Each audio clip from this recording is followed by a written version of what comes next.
السلام علیکم ورحمۃ اللہ وبرکاتہ نحمده ونصلی علی رسولہ الکریم اما بعد۔ آج کا سبق سن لیجئے۔ آج کے سبق کی سرخی ہے پڑوسیوں کے ساتھ اچھا سلوک کیجئے، پارٹ نمبر 23، وہی سلسلہ وار مضمون بیت اللہ کے پردے کا۔ چونکہ حرمین شریفین میں غربت بہت تھی تو مدینہ منورہ میں بھی لائٹیں نہیں تھی، لاہور سے کچھ لوگ جو ہے وہاں لائٹیں ہر سال بھیجا کرتے تھے۔ اسی طریقے پر مکہ مکرمہ میں بھی غربت بہت تھی تو کعبے کے پردے کے لیے کبھی کبھار مصری حکومت بھی غریب، یمنی حکومت بھی غریب، شام والے بھی غریب، عراق والے بھی غریب، کوفہ بصرہ والے بھی غریب، یہ سب فقراء تھے، کوئی ان کے پاس مال و منال تھا نہیں۔ کبھی کبھار کتابوں میں لکھا ہے کہ یہ لوگ آپس میں طے کر لیتے تھے۔ بیت اللہ کی 4 دیواریں ہیں، ایک ملتزم کی ہے اور ایک حتیم کی ہے اور پھر ایک رکن یمانی کی ہے اور پھر ایک رکن یمانی اور حجر اسود کے بیچ کی ہے۔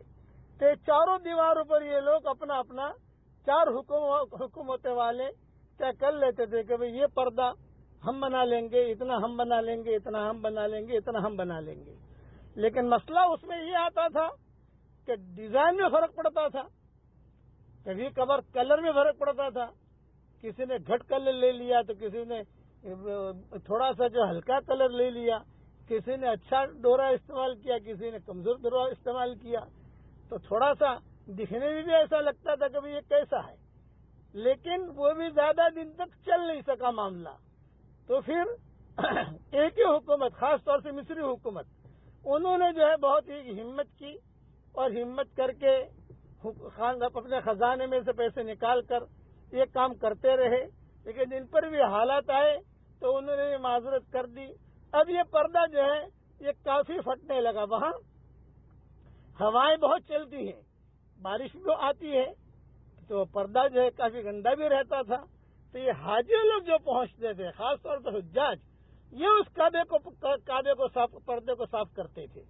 اب ایک قصہ بڑا عجیب ہوا کہ جہاں سے بھی حاجی آتے تھے وہاں سے ڈورا، سوئی، اس کا جو ہے یعنی چندہ تو نہیں کہہ سکتے لیکن لوگ کہتے تھے بھئی 1 درہم ہمارا لگا لینا، بھئی 1 درہم کا ہمارے لیے لے لو، 1 روپیے کا ہمارا لگا لینا، تاکہ کاریہ کی ہماری جو خدمت ہو جائے ہم کر لیں۔ یہاں جب آئے حاجی لوگ تو انہوں نے دیکھا جب تک کعبے کا جو ہے پردہ بالکل نیا لگا ہوا ہے، تو بڑی حکومت نے اس کا فیصلہ کر لیا کہ ہر سال ہم لگائیں گے۔ وہ کون سی حکومت تھی بعد میں بیان کروں گا انشاءاللہ۔ تو اب یہ چیزیں واپس لے کر حاجی لوگ آئے۔ جب واپس لے کر آئے تو راستے میں بچوں کو رونے کی آوازیں آتی تھی، پانی کے جہاز میں کوئی بچہ رو رہا ہے، کوئی بچہ رو رہا ہے، پھر کون ہے بچہ رو رہا ہے، یعنی اپنے ملک میں پہنچنے تک رونے کی آوازیں آئی۔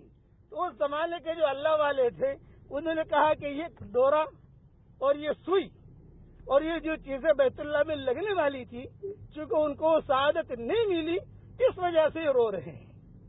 یہ قصے بھی ہوئے۔ چنانچہ دوسرے سال ہر وقت ان کے گھروں میں رونے کی آواز آتی تھی، ہوائی جہاز تو تھا نہیں کہ فوراً بھیج دو واپس۔ چنانچہ 1 سال 2 سال کے بعد وہی چیزیں جو ہے واپس بھیجی گئی اور وہیں پر جو ہے کسی جگہ انہیں دفن کیا گیا، تب جا کر وہ رونا ختم ہوا۔ یہ بیت اللہ کی عظمت تھی۔ یہ ساری چیزیں جو میں نے بیان کی ہیں یہ تاریخ کی کتابوں میں الگ مضمونوں پر یہ چیزیں لکھی ہوئی ہیں۔ اس کے لیے اب ہمیشہ یاد رکھو، پڑوسیوں کا احترام کرو۔ بقیہ تفصیل کل پوری کروں گا انشاءاللہ۔ اب جو میں پڑھا رہا ہوں وہ پڑھ لیجئے۔ اللہم انی اعوذ بک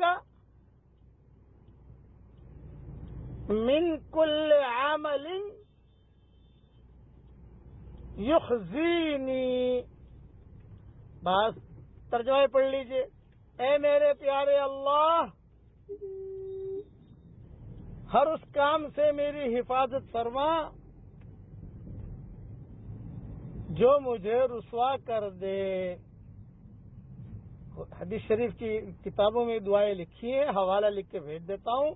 جو بھی یہ دعا پڑھتا رہے گا تو رسوائی والے کام سے اللہ اس کی پوری پوری حفاظت کرے گا. اللہ تعالیٰ یہ دعا ہم سب کے لیے قبول فرمائے. آمین. وآخر دعوانا ان الحمدللہ رب العالمین.